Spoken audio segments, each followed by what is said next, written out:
querido Pai que está nos céus, santificado seja o teu nome. Nós estamos aqui na tua presença para oferecer esse culto em louvor ao Senhor, porque só o Senhor é digno, toda a honra, toda a glória, toda a adoração. Amém.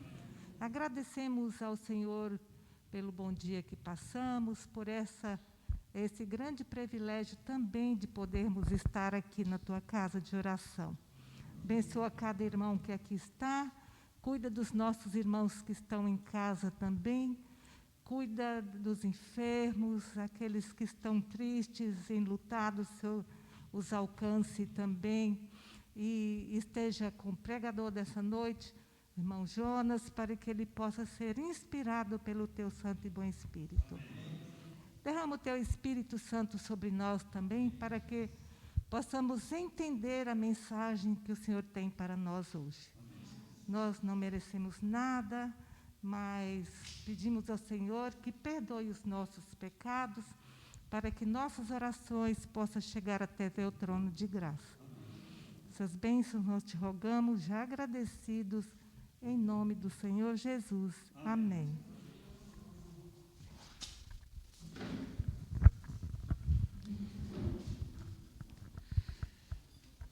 Já desde ontem a gente está com um probleminha aí sem internet.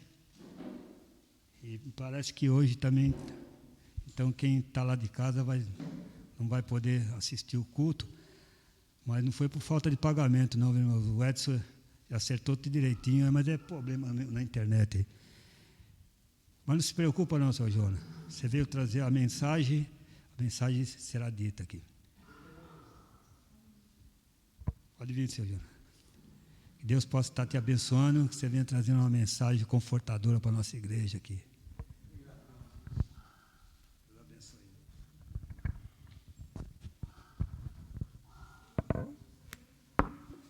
Esse aqui está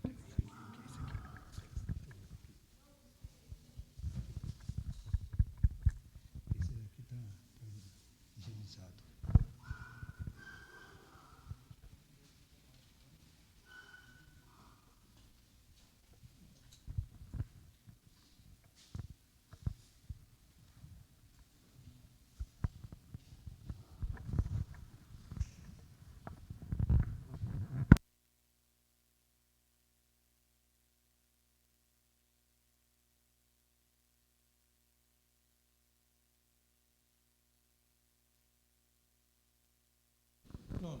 Funcionou.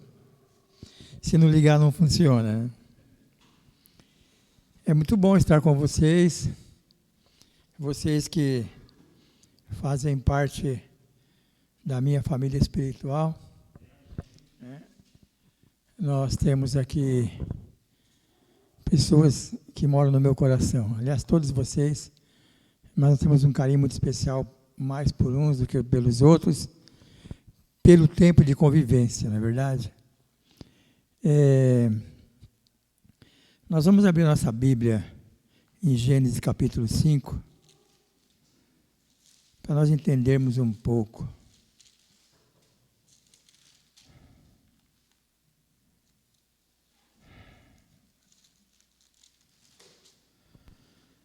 Muito bem.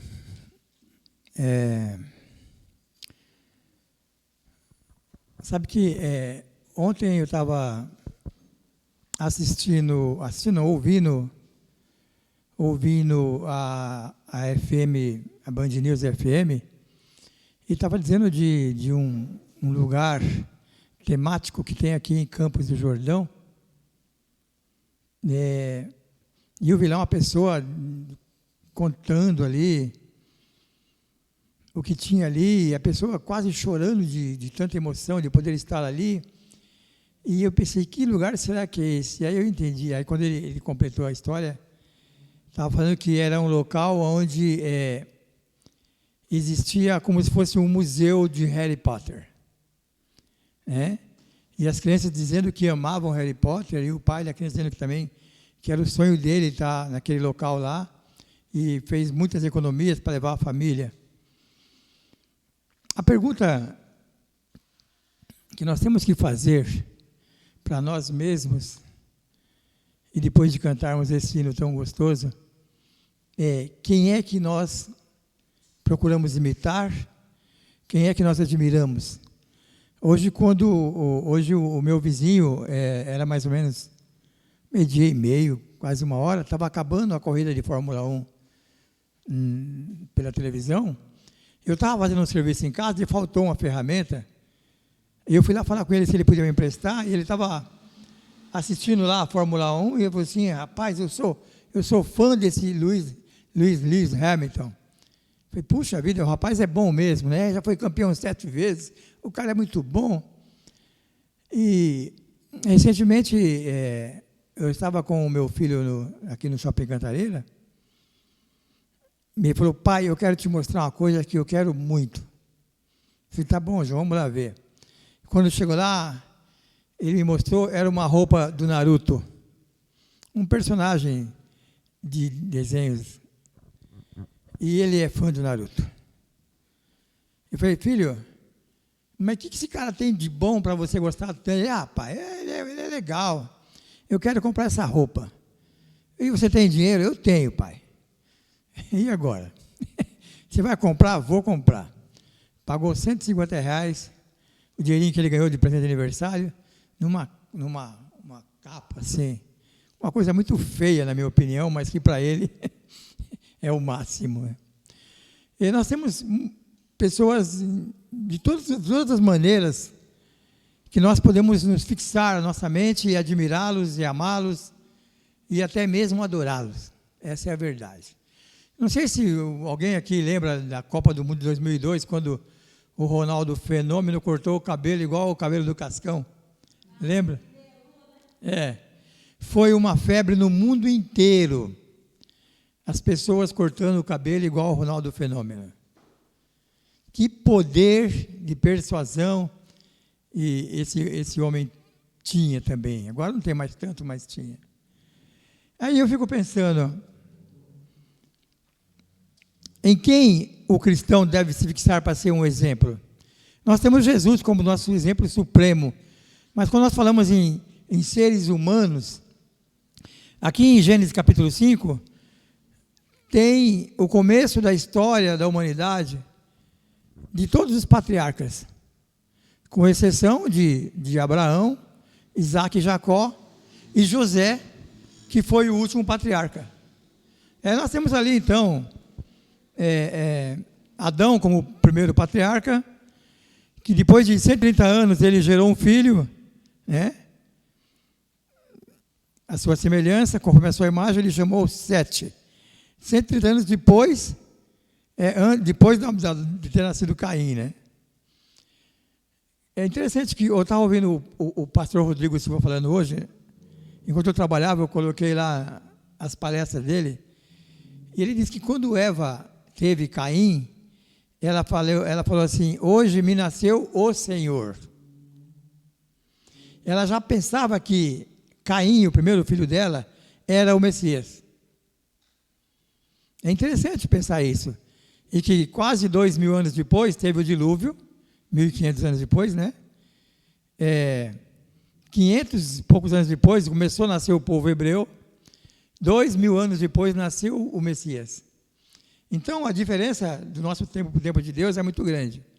Entre o nascimento de Caim e o nascimento de Jesus, nós temos um lapso de 3.500 anos, pelo menos. É bastante coisa. Então, eu fico pensando assim, que eu tenho que procurar personagens bíblicos para que eu possa me espelhar neles. Já que nós podemos ver que nós temos que agir como Jesus agia, mas ao mesmo tempo nós sabemos que nós jamais chegaremos à perfeição de Cristo, nem mesmo depois de salvos. Lá no céu, jamais seremos igual a Ele, perfeito, igual a Ele é. Quando eu fico pensando que os primeiros sermões de arrependimento do pecado foram pregados lá no céu, você pode imaginar isso? Quando os anjos de Deus, leais a Deus, saíram para pregar o arrependimento de pecados para os anjos que tinham passado para o lado de Lúcifer. E a irmã Eloy conta que muitos deles voltaram para o lado de Deus.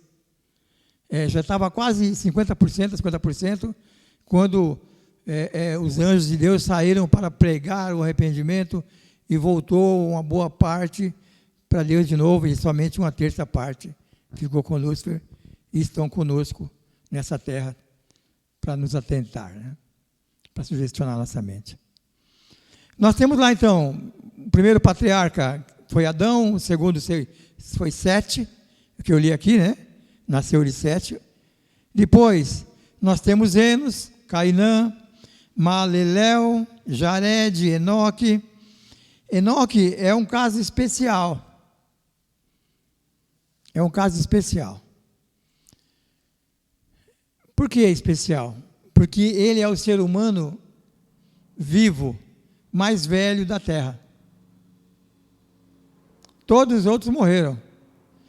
Abaixo dele tem somente Elias, que também não conheceu a morte, mas Enoque é mais velho que Elias, pelo menos quase 3.000 anos. Né? Quase 3.000 anos. E eu fiquei muito contente, porque eu sempre queria saber onde que a mulher estava, que ela tinha encontrado o Enoque. E quando eu li o livro Vidas e Ensinos, e eu vi lá no capítulo, acho que se não me engano, 17, que ela foi levada em espírito a um outro planeta que tinha 7 luas.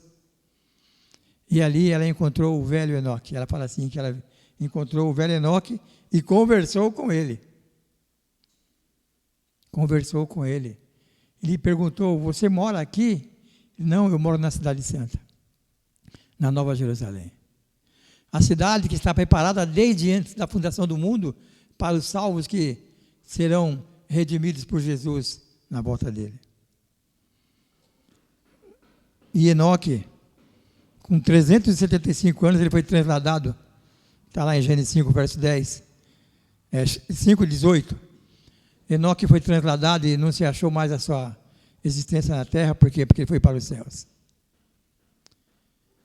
E na transfiguração, desceram Enoque, Moisés e Elias para confortar Jesus, para dar força para ele, porque eles sabiam que se aproximava a hora da morte de Jesus, aqui na terra. Nós temos também Matusalém, Lameque e Noé, que morreu com 950 anos. Depois disso, nós temos o patriarca Sem, que era o filho de Noé, que ele conheceu Abraão, ou eles se conheceram, Abraão e outros personagens bíblicos. Chegou até o tempo de Abraão, o homem chamado Sem, filho de Noé. Então, Sem, filho de Noé, viveu 500 anos depois do dilúvio e conheceu Abraão, o primeiro patriarca depois do dilúvio, tirando a família de Noé, né? São pessoas que nós podemos admirar e tentar fazer o que eles faziam. E o que é que eles faziam? Eles andavam em comunhão com Deus constantemente. Adão teve um momento de rebeldia, quando ele foi expulso do paraíso. Não foi um momento fácil, né? Eu me lembro quando eu recebi a notícia que o meu nome tinha sido desligado da igreja, porque eu vivia uma vida que não condizia com a vida de um cristão e com cristãos da nossa igreja, e eu senti uma dor no meu coração. Eu estava totalmente errado, e senti uma dor no meu coração por ser desligado da igreja. E imagina Adão, quando foi desligado do Jardim do Éden, saindo do paraíso de noite para um local que ele não conhecia. Existia matas, logicamente, mas Adão tinha que fazer uma casa agora, tinha que fazer o seu lar, tudo fora do paraíso, tudo ele tinha que fazer, né? Plantar, colher. Eu acho que ele teve muita sorte, que tinha muitas árvores frutíferas fora do paraíso, né? Como tem hoje nas matas. Então, eu admiro muito essas pessoas e eu quero ter elas como exemplo de homens que viveram na terra. Nós temos um grande exemplo aqui na terra, que é o homem chamado, é o tema da lição dessa semana, José. José foi o último patriarca. Lá em Gênesis capítulo 50, fala os últimos momentos de José. Gênesis capítulo 50, verso 24 em diante. Gênesis 50, 24 em diante. Disse José a seus irmãos: eu morro, porém Deus certamente vos visitará e vos fará subir dessa terra para a terra que jurou dar a Abraão, a Isaque e a Jacó. E José fez jurar os filhos de Israel, dizendo: certamente Deus vos visitará e fareis transportar os meus ossos daqui. Morreu José da idade de 110 anos, embalsamaram-no e o puseram num caixão no Egito. O último patriarca. Depois de José, nós não temos nenhum patriarca mais relatado. Nós temos profetas. Moisés foi um profeta, Samuel foi um grande profeta, Elias, Eliseu, mas tido como um patriarca só até José. Mas o caminho que José traçou, e eu acho que tudo o que nós sofremos aqui na terra, e olha que nós sofremos aqui, hein? Não se compara ao sofrimento de José. Assim como nenhuma morte e nenhuma tentação pode ser comparada à tentação que Jesus sofreu pelo inimigo enquanto ele estava aqui na terra. As tentações sobre ele eram muito mais fortes do que para nós. As tentações que ele sofreu quando estava na cruz, crucificado, quando o inimigo dizia: desce dessa cruz, que o ser humano não merece que você morra. E na verdade nós não merecemos. Aquele que falar que merece que Jesus morreu por ele está totalmente errado. Nenhum ser humano merecia a morte de Jesus. Pelo certo, a nossa condenação era a morte eterna. Mas Jesus fez cair sobre ele o pecado de todos nós que nos arrependermos, confessarmos e pedimos perdão. E aí o sangue de Jesus nos limpa de todo o pecado. Sabe? Eu queria me deter um pouco na história de José, porque José, ele sofreu algo que eu e você jamais iremos entender, que é a escravidão. Primeiro de tudo, quando nós falamos da história de José, nós temos que puxar um pouco antes para a história do pai dele, Jacó. E se puxarmos um pouco antes para a história do pai de Jacó, o Isaque, filho de Abraão, nós vamos entender que é o título da lição de hoje: disfunção familiar. A função familiar é educar bem o seu filho, ensinar-lhe os caminhos corretos e dar exemplos. Dar exemplos. O principal disso. Quando Abraão concordou com a sua esposa Sara em ter relações sexuais com a escrava de Sara, Agar, Abraão cometeu um grave erro. E ele deu um mau exemplo para toda aquela geração que vivia com ele.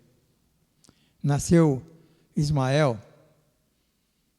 E depois Deus falou: não, Ismael não é o seu primogênito, o seu primogênito vai nascer da sua esposa, que já tinha 90 anos e nasceu Isaque. Mas como é que Agar veio parar na casa de Abraão? Olha lá. Por quê? Porque houve fome na terra, Abraão foi para o Egito, lá ele mentiu sobre a sua esposa, Faraó levou Sara para o seu palácio, e ele tinha que ter um tempo ali de 6 meses de purificação dela, para que ela pudesse coabitar com o Faraó. Nesse intervalo, Deus interveio, Faraó descobriu a mentira de Abraão, e ficou muito nervoso, mas mesmo assim, ele deu muitos presentes para Sara. E um desses presentes foi Agar, a escrava. Então, Agar veio como presente de uma mentira. E nós vemos o resultado dessa mentira nos dias de hoje, entre a guerra entre os árabes e os israelitas. Quantos milênios, quantos mil anos já existe de guerra entre esse povo aí? Pelo menos pelo menos 3.000 anos de guerra, né? Entre eles. Agora, Isaac comete um erro de mimar mais Esaú e preterir Jacó. Jacó queria a atenção do pai e não tinha atenção do pai. E fez com que ele mentisse e tivesse que abandonar a casa do pai e nunca mais ver a sua mãe. E é interessante que Jacó não aprendeu com os erros que o pai dele cometeu, porque ele passou a fazer a mesma coisa. Quando ele se casou com Lia, de uma maneira forçada, né? Uma coisa que eu nunca vou entender, como é que eu vou casar com uma pessoa, eu vou para a cama com ela e não reconheço que é a irmã da minha noiva? Elas não eram gêmeas, né? Ele devia estar muito bêbado, né? Essa é a verdade, né? Essa é a verdade. Ele devia estar tão bêbado que ele não conheceu o cheiro da noiva dele, né? O toque das mãos. Não teve nenhuma conversa entre eles nesse namoro que eles tiveram na noite nupcial. É inadmissível na minha mente. Imagina você, Moed, se você casou com a sua esposa e na noite do casamento, na noite de núpcia, vem a irmã dela para sua casa e você não percebe. É uma situação difícil. Quando se descobre o erro no outro dia, aí ele foi devendo mais 7 anos e casou no dia seguinte com a outra irmã, com a Raquel. Só que o erro da poligamia começou a ter uma briga terrível entre eles ali, entre elas. Uma queria ter filhos, não tinha, a outra tinha filho. Quando não tinha, dava a sua escrava, a outra deu a escrava, aí formou uma disfunção familiar, em que os filhos cresceram, os filhos de Jacó cresceram, vendo as mães brigarem entre si, e as escravas disputando também o amor de Jacó.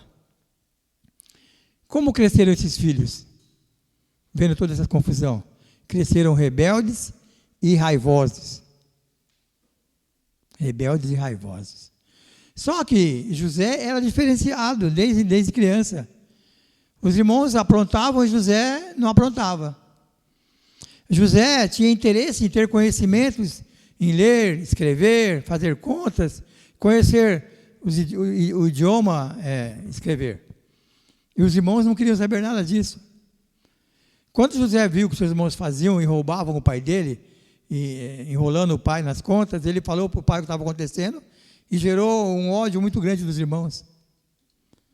Quando José contou o seu sonho que ele tivera a respeito dos feixes de trigo se colocando em posição de adoração com o feixe de trigo dele, e a lua, as estrelas, lá adorando, os irmãos ficaram com mais raiva e interpretaram o sonho na mesma hora. Que a gente então que você vai dominar sobre nós, E aí o pai deu a capa para o José. Por que ele não deu uma capa para cada filho? Não, foi dar para o José. E aí o ódio cresceu. Eu não sei se aqui acho que não tem ninguém que tenha ódio do irmão. Eu conheço famílias que o irmão tem ódio do outro. A minha família tem um caso assim, em que o meu irmão Isaac tem ódio do meu irmão Antônio, por um erro que ele fala que o meu irmão cometeu, mas que é um erro muito estranho também. Não dá para conceber na minha mente. Eu acho que é mais uma fantasia da esquizofrenia que o meu irmão tem, meu irmão Isaac. Então o que acontece? Tudo isso daí estava preparando a catástrofe que seria vender José como escravo. E agora, José, quando se aproxima dos seus irmãos, ele vem feliz por encontrar os seus irmãos. E quando os irmãos veem José chegando, fala, lá vem o traidor, aquele que pensa que é mais que nós, aquele que o pai ama e não quer saber de nós por causa de José, então vamos acabar com isso agora. 2 irmãos o defenderam, Rúben e Judá. Tentaram livrar José da morte. Rúben tentou livrar da morte e Judá deu a sugestão de que vendesse ele como escravo. Agora, José é vendido como escravo, e a irmã White fala que José, sendo levado para o Egito, a caravana que ele está indo, passa perto das tendas do seu pai Jacó. Fala perto, mas não o suficiente para ele gritar e o seu pai ouvir. Quem sabe uma distância de 200, 300 metros, ou mais, 500 metros, um descampado lá, o acampamento de Jacó, a caravana passa lá ao longe, e José vê o seu lar, a sua casa, a sua família. E fala ali que José fez um pacto com Deus. E falou: Deus dos meus pais, do meu pai Jacó, do meu avô Isaac, do meu bisavô Abraão, eu não estou preparado para ser escravo, mas agora eu sou escravo. Seja comigo na minha vida, para que eu possa honrar o teu nome. Esse é um pacto que eu e você temos que fazer todos os dias. Ao acordar, Senhor, meu Deus, eu não estou preparado para esse dia, me ajuda nesse dia. Agradecer pela noite e pedir ajuda para o dia. E agora José chega no Egito, ele é vendido para Potifar, e Gênesis fala assim que Deus estava com José. Todas as vezes que você se colocar na mão de Deus, Deus não vai falhar, Ele vai estar com você. Se você não se colocar na mão dele, Ele também está do seu lado, para te proteger ainda assim. Mas se você se colocar, é diferente. É diferente você fazer uma viagem com um amigo que você conversa todos os dias, do que fazer com um estranho. Eu já viajei durante várias, 5, 6 horas dentro do ônibus, sentado do lado de alguém que você nunca viu. Eu fiz a viagem. Agora, eu já viajei também com um amigo do lado, amigo do coração. E aí é diferente. A gente conversa, a gente vê a paisagem, comenta alguma coisa. Você e Deus, eu e Deus, todos os dias que você se coloca na mão de Deus, é a mesma coisa. De manhã acordou, Senhor, muito obrigado pela noite, pelo sono. E às vezes você peca dormindo, pede perdão também, e aí me ajuda nesse dia, anda comigo. Seja o meu amigo, meu companheiro, meu Deus do meu lado. E é diferente o seu dia. Não quer dizer que você não vai ter problemas, porque o inimigo, quando vê que você está ali bem com Deus, ele vai falar: está vendo? O senhor está do lado dele, está ajudando ele, é lógico, né? Deixa eu tentar ele. E a tentação vem. Lembre-se de Jó. A tentação vem. Agora, José, ele faz prosperar o seu patrão, seu dono. E as coisas de Potifar cresceram, ele ficou mais rico, mais poderoso. A sua casa estava uma maravilha, por quê? Porque José estava ali. E o inimigo tentou, através da mulher, depois da esposa do patrão, e ele falou o quê? Como que eu vou pegar contra o meu Deus? Não era contra o patrão, era contra Deus, primeiro. E se eu e você estivermos com Deus todos os dias, e se aparecer a tentação na sua frente, você vai dizer também: eu estou com Deus do meu lado, como é que eu vou pecar? Como é que eu vou judiar do meu Deus só pelo meu prazer? E eu digo uma coisa para vocês: todas as vezes que eu pecar e que vocês pecarem, não são pecados que vocês não conhecem e que eu não conheça. Essa é a verdade. Alguém aqui é tão ingênuo a ponto de cometer um pecado que não sabia que era pecado? É? Alguém pode levantar a mão? Que comete pecados que não sabia que era pecado? Eu não posso. E eu faço assim, meu Deus, me perdoa porque eu sei o que eu fiz. Saúde, Wander. Me perdoa porque eu sei o que eu fiz. Eu pequei contra o Senhor. Esse é o meu pensamento. Né? José, ele, por ser fiel, por ser fiel, ele não morreu. Porque a morte, a sentença para um escravo que ousasse contra a esposa do seu senhor era o enforcamento ou a decapitação.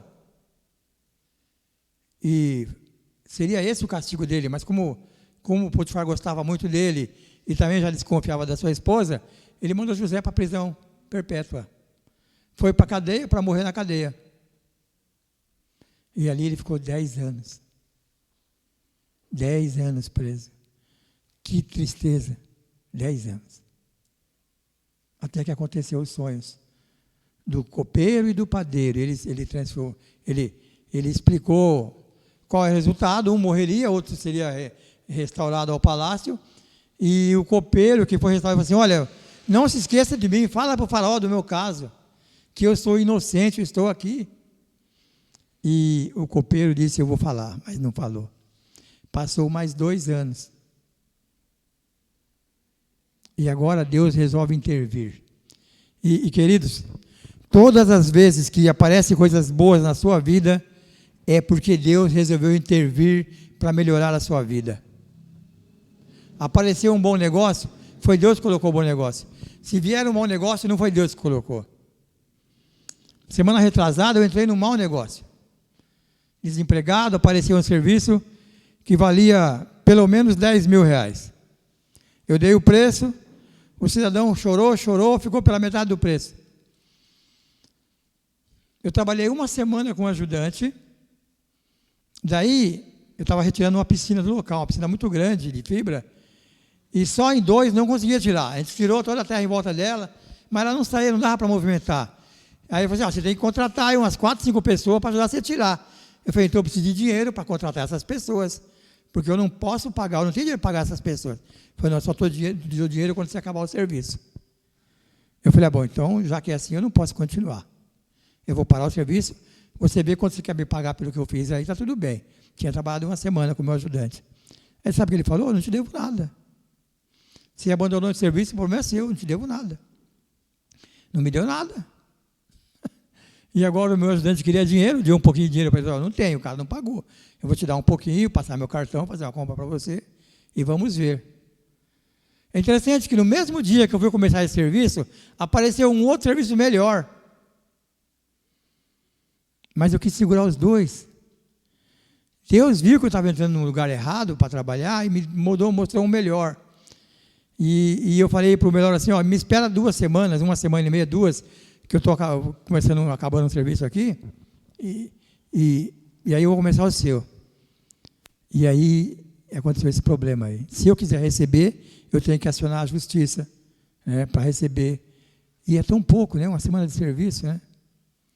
E não é falta de dinheiro do camarada, ele tem dinheiro. Ele não pagou porque ele não quis, agora é entre ele e Deus. Eu falei: é entre você e sua consciência. Eu já estou pensando se vou levar ele na justiça ainda. Às vezes não vale a pena.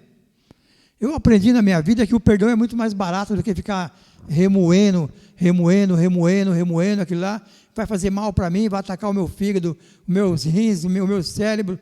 Então eu aprendi que o perdão é mais barato. Muito mais barato. E de que Deus fala? Minha é a vingança. Meu é o ouro, minha é a prata e a vingança também é minha. Se ele não se arrepender e não pedir perdão pelos pecados que ele cometeu contra qualquer pessoa, é Deus que vai cobrar dele. Fui para outro serviço, trabalhei 1 semana, chegou no fim da semana, eu falei: você pode me arrumar um dinheiro? Quanto você quer? Tanto, eu vou te dar o dobro do que você pediu, falou para mim. Puxa vida. Deus mostrou o lugar certo, mas eu quis ficar no lugar errado. É isso. E agora? Eu tenho que ficar remoendo a minha vingança contra aquele cara? Não. Como diz o ditado, eu não estou nem aí com ele. Eu penso no dinheirinho? Penso. Eu sou ser humano. Quero receber? Quero. Mas ficar com ódio, né? Que desgraçado me pagou? Não. Pagou? Pagou, não pagou? Deus é muito mais. Eu nunca me esqueço um dia que eu estava trabalhando em casa e eu dei uma martelada no meu dedo. Aí quando deu aquela dor assim, eu falei assim: Jesus sofreu muito mais do que isso, eu não vou xingar. Sabe o que aconteceu comigo? A dor parou. Instantaneamente parou de doer o dedo. Agora, um dia eu estava trabalhando com um amigo, quando eu era jovem ainda. Sabe esses carrinhos de mão que tem aquela roda dura? E eu estava vindo com um carrinho daquele ali, cheio de tijolos. E bateu numa pedra e travou a roda e minha canela bateu naquele carrinho. sangrou, mas doeu, mas doía tanto. E eu ficava assim, ai, ai, ai, ai, ai. O cara xinga. Vai parar a minha dor? Não vai, então eu não vou xingar. Eu era jovem ainda, mas eu já sabia que xingar não resolvia. Agora, José, quando ele se apresenta para o faraó, vocês podem acompanhar depois a história de José no capítulo 34 de Gênesis em diante. Faraó olha aquele cidadão chegando na frente dele, e o primeiro detalhe que o faraó notou foi que ele não se ajoelhou diante do faraó. Talvez, pelo menos, esse não é bajulador, né? Ele deve ser uma pessoa sincera. Você é o escravo hebreu, você pode revelar sonhos ou interpretar sonhos? José faz o quê? Não, eu não. Deus, igual Daniel, Deus pode. Deus pode, eu não posso, mas Deus pode. E Ele vai te dar a interpretação, meu rei. Então o faraó conta o seu sonho. As vacas magras que comem as vacas gordas, as espigas secas que comem as espigas gordas e continuam magras. E José ouvindo tudo e já pensando, é isso mesmo. E Deus já foi revelando. Deus é o Deus que revela segredos, que revela mistérios. E agora, na presença, naquela sala, não estava só José e o faraó. Estava ali o Potifar, o ex-patrão, o ex-dono. Estava ali os sábios do faraó, os encantadores, os astrólogos, os magos, todos ali. Seus sacerdotes. Ninguém tinha dado uma interpretação. E agora José fala, olha, Deus está mostrando para o senhor, faraó, como é que o senhor pode salvar o Egito e toda a terra da fome que há de vir. Porque as vacas gordas, as espigas gordas, representam 7 anos de fartura. E as vacas magras e as espigas magras, 7 anos de fome, que a terra não vai produzir. Agora o senhor faz o seguinte, já deu a solução. Arruma uma pessoa de confiança, que tenha conhecimento para armazenar grãos por toda a terra, para que possa sustentar o Egito nos 7 anos da fome e toda a terra. E o faraó ficou de boca aberta, olhando para aquele rapaz. José tinha 30 anos agora. E o Espírito de Deus inspirou o faraó naquela hora. E ele olhou para aqueles seus súditos ali, pensando, quem desses aqui pode ser esse homem? Esse daqui não sabe nada. Esse não sabe nada. Só sobrou José. Bem, onde é que eu vou arrumar alguém que tenha o Espírito de Deus? É você o homem, José. Como que Deus transforma as pessoas? Num minuto era escravo. No outro minuto passa a ser governador. Sem concurso. Sem votação eletrônica ou de papel. É isso. Porque Deus estava com José. O mais interessante de ver isso aí é que José desempenhou o papel certo. Ele fez as coisas certas. Armazenou, trabalhou. O faraó deu para ele a esposa, ele teve filhos. E quando passou os 7 anos da fartura, começou os anos da fome, começa a ouvir as pessoas de outros países, outras tribos, buscar alimento no Egito. Lá no Egito tem comida, então vamos lá. E chega também quem? Os seus irmãos. Pode imaginar agora José sentado na sua cadeira de governador ali, e as pessoas vêm e se prostram diante dele, se apresentam e queremos comprar mantimento, por favor nos venda mantimento. E José fica olhando, e quando de repente se aproxima uma caravana, um grupo de pessoas, ele fica olhando. Eu conheço essas pessoas. Ele teve um choque. São os meus irmãos. E agora ele vê os seus irmãos chegando e se ajoelhando perante ele. Ele lembrou do sonho lá de criança, quando ele teve. Nossa, Deus está realizando o meu sonho. E nós conhecemos a história. José falou, eu vou testar os meus irmãos, ver se eles ainda são ruins igual eram. Se eles estão tratando bem o meu irmão Benjamim. E aí inicia-se um diálogo. Os irmãos contam que são filhos de um mesmo pai, que são 12 irmãos, mas um já morreu. E o outro ficou em casa. E José então manda trazer o irmão. Mas a maior guerra ali era o perdão. Você pode imaginar tudo o que José sofreu por causa daqueles irmãos, e agora ele tem o poder na mão? Um pouco antes, quando José foi eleito governador por Faraó, se fosse no meu caso e no seu caso, o que você faria com a esposa de Potifar e com o Potifar, que acreditou nela? Não era a hora da vingança? Olha, agora é a vez de vocês ir para a cadeia. Vocês fizeram isso e isso comigo, eu era inocente, o senhor sabia que eu era, mas o senhor não acreditou em mim, e a senhora sabia que eu era inocente, mentiu sobre mim, e agora é a hora da vingança. Não. José já tinha perdoado Potifar no segundo dia da prisão já.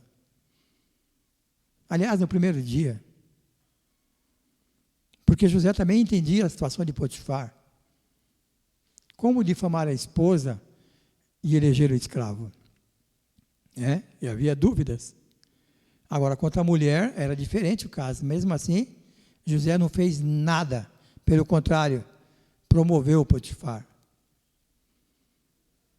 O poder corrompe muitas pessoas, mas o poder não pode corromper nem eu nem você enquanto nós estivermos com Deus do nosso lado, no nosso coração, através do Espírito Santo. Não pode corromper. Cristão não será corrompido, cristão nenhum será corrompido enquanto ele estiver com o Espírito Santo na sua mente. Não será corrompido. E se cair, temos um advogado, como diz lá em 2 João, Jesus Cristo, o justo, nosso advogado. E nós caímos, mas toda vez que cair, levante-se. Sabe? Todas as pessoas que vivem nessa terra admiram alguma coisa, alguma pessoa. E a maioria delas admira as coisas erradas. As pessoas erradas. Os que são muito bons ou se acham melhores que os outros, dificilmente conseguem perdoar uma ofensa que foi cometida contra ele ou supostamente cometida contra ele. Enquanto eu me achar melhor que vocês, eu jamais vou perdoar qualquer ofensa que vocês me fizerem. Eu tenho que ir para Filipenses capítulo 2, que dá o exemplo supremo de Jesus, que sendo como Deus, não ousou tentar usurpar o trono do Pai. Já Lúcifer, um ser criado, ousou usurpar o trono de Jesus e ser igual ao Pai. Que coisa terrível. E sabe o que mais fala em Filipenses capítulo 2? Que cada um olhe o outro como superior a si mesmo. Então, quando eu olho para o irmão natalino aqui, eu vejo a inteligência daquela carequinha ali. Um homem inteligente, melhor do que eu. É assim que eu tenho que ver vocês. E é assim que vocês têm que ver a mim. Um olhando o outro como sendo superior. Não terá discussão, não terá briga, nós vamos nos amarmos de todas as maneiras. Porque eu vou respeitar e vou ser respeitado. Filipenses capítulo 2 é um tapa na cara da hierarquia terrestre. Quando nós vemos pessoas brigando por cargos no governo, nas empresas, nas igrejas, promovendo discórdia na igreja para que o outro irmão não seja eleito ancião, que não seja eleito diácono, porque ele quer o cargo que o irmão ia ter. Essas pessoas estão fazendo o trabalho de Satanás. Essa é a realidade. Quando eu não consigo perdoar o meu irmão ou a minha irmã, eu estou num sério problema. Porque se eu não perdoar, eu também não serei perdoado dos meus pecados. Perdoa minhas ofensas, assim como eu ofendi, né? Perdoa os que me devem, assim como os que me devem têm que me perdoar. A oração do Pai Nosso. Olha, nós temos um outro problema na nossa igreja, que é o exclusivismo. Como diz o pastor José Luiz, não nessa daqui não, né? Em outras igrejas aí, né? O exclusivismo. A igreja adventista, hoje, já não pensa mais como pensava há 40 anos atrás. Quando se dizia o seguinte, acabou meu tempo? Quando se dizia o seguinte, salvação só pela igreja adventista. Não era assim que o povo pensava, irmã Silma? E hoje, não mudou o pensamento? Mudou. Parece que nós descobrimos lá, São João capítulo 10, verso 16, que diz que ainda há outras ovelhas em outros redis. E agora? A irmã Eloite fala que a igreja invisível é maior do que a visível. Ou seja, a igreja que vai aceitar Jesus e os 10 mandamentos dele, lá fora é maior do que nós que aceitamos isso já. Como é que eu posso chegar no púlpito e falar assim, bom dia, irmão, bom sábado, irmão, bom sábado, amigos? Está errado. Irmãos e amigos ao mesmo tempo, irmão e amigo. Além de ser meu amigo visitando a minha igreja, é meu irmão. É isso. Eu fico doente de ver as pessoas falarem, bom dia, irmão, bom dia, amigo, bom dia, visitante. Totalmente errado. Está fazendo um exclusivismo. Está separando aquela pessoa do grupo de irmãos. Inconscientemente. Inconscientemente, mas está. Sabe? Já que o nosso tempo acabou, eu poderia fazer algumas comparações com José aqui. José e Salomão. Salomão pediu sabedoria e Deus deu sabedoria. O que Salomão fez com a sabedoria dele? Primeiro ele dizia que Deus era tudo, mas com o passar do tempo, ele usou a sua sabedoria para fazer conchavos políticos e passou a se casar com todas as princesas de todos os reinos em volta dele. E as trouxe para dentro da sua casa. E elas construíram os seus palácios e os seus altares, os seus deuses. E empesteou Israel com deuses estranhos. Salomão. Nós podemos comparar José com Jesus. Ambos foram vendidos. Ambos ficaram nus e apanharam e sofreram. José não morreu crucificado, mas ele viveu na pele o que nem eu nem você vamos ver nenhum dia. Mas agora, o que mais dizer? Só que nós temos um supremo exemplo. O nosso supremo exemplo é Jesus. Temos que seguir ele.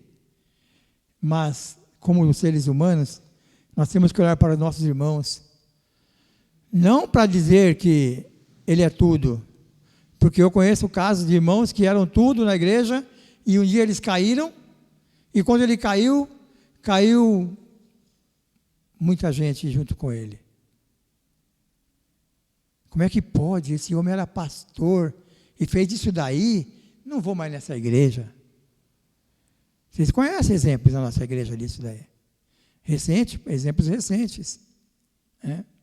Na Novo Tempo, na nossa igreja. Nós tínhamos aquele pastor que o homem era um fenômeno para pregação. Um dia estourou uma bomba lá, coitado do pastor. Continua irmão, mas nunca mais volta a ser pastor. E com eles caíram algumas pessoas, infelizmente. E para trazer de volta é difícil, olha. Muito difícil. Somente com jejum e oração. Que Deus nos abençoe. Que Deus continue conosco, nos dizendo o que temos que fazer. Que Deus nos ajude a ter um coração limpo em relação a tudo que vivemos na nossa vida no dia a dia.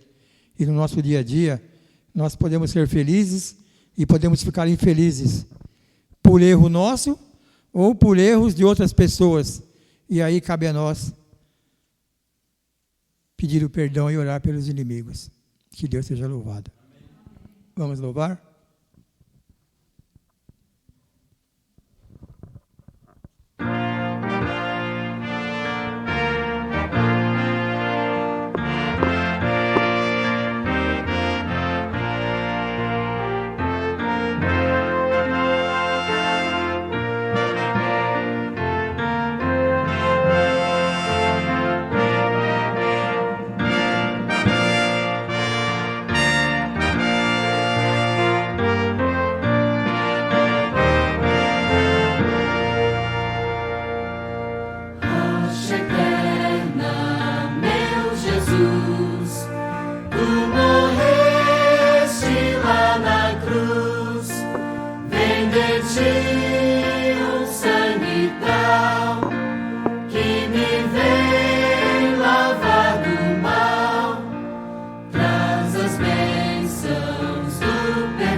Santíssimo Deus, Criador dos céus, da terra, nosso Criador, nosso mantenedor e nosso resgatador.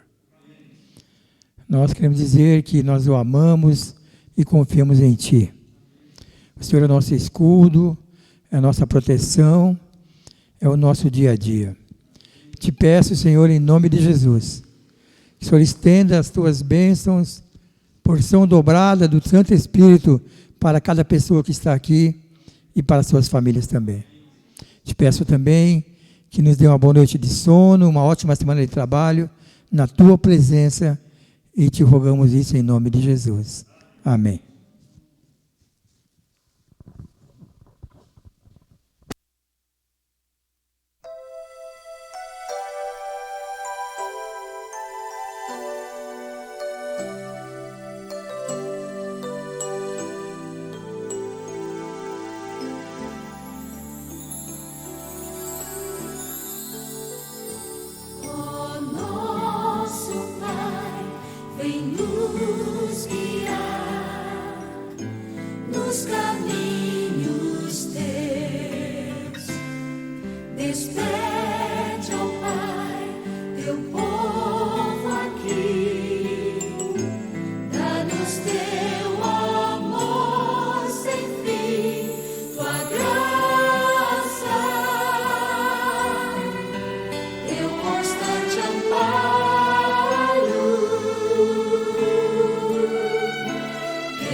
Caminhos teus, concede